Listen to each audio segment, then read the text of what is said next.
Think about this. If two managers are equally good with their skills but only one is a team player, who will the boss hire or promote? The answer is obvious. Employers do not want only professional expertise and experience in their employees. They're also looking for other qualities, character traits for building rapport with customers and co-workers, interpersonal and communication skills that will help leaders steer teams effectively. You'll be able to stand out and advance faster in your career if you have these traits and skills. In this video, we'll share what some of these traits and skills are and show you how to use them in your interactions with customers, subordinates, supervisors, and co-workers. These tips have been taken from training programs in the Singapore Workforce Skills Qualifications for Leadership and People Management, or LPM WSQ. That's not all. We'll also give you some pointers on how you can manage your own development. If you're able to build positive relationships with your customers, they'll keep coming back. However, despite your best efforts, things can sometimes go wrong. Can you still maintain rapport with unhappy customers? Yes, you can. The key is in how you communicate with them. Here are some ways to make your customer feel better. The first way is to reiterate his views to show that you understand. For example, you can say, "You're right, we didn't deliver the samples last week."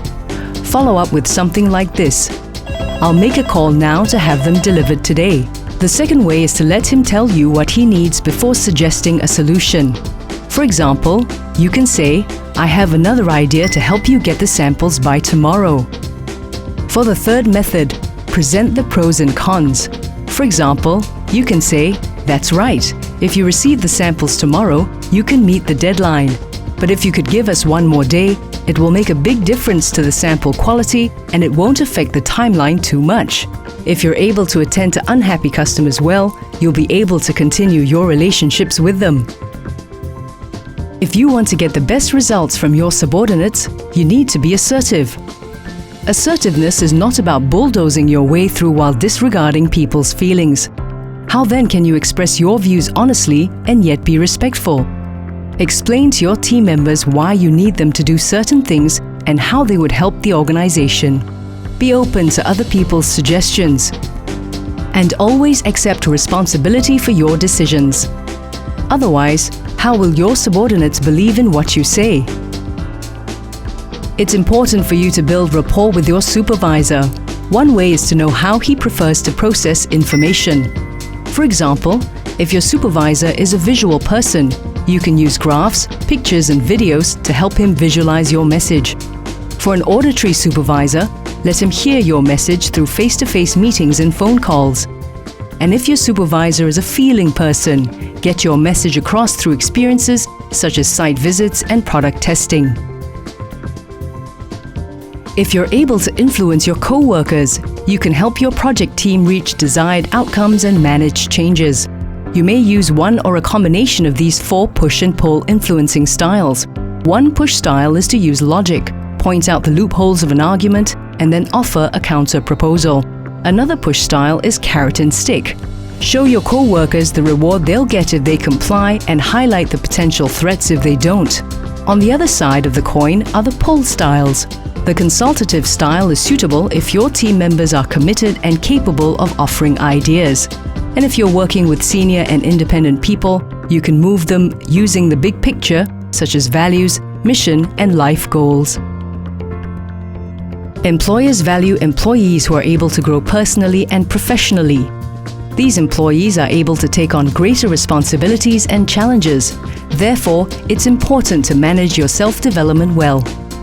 You begin by identifying your career goals. Then, embark on continuing education and training to help you build on your strengths, minimize your weaknesses, and reach your goals.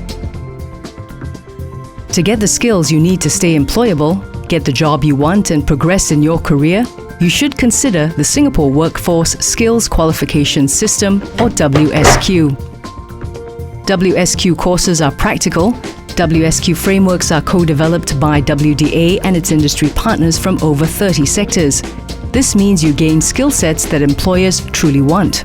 The courses are accessible. They're easily available at more than 450 CET centers and training providers island-wide. They are affordable. Singaporeans can get subsidies of up to 95% of course fees. They're also flexible. You can take up bite-sized modules to suit your needs and schedule.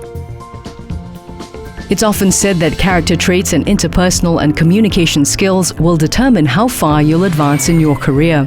If you aspire to grow into a holistic leader, find out more about Leadership and People Management WS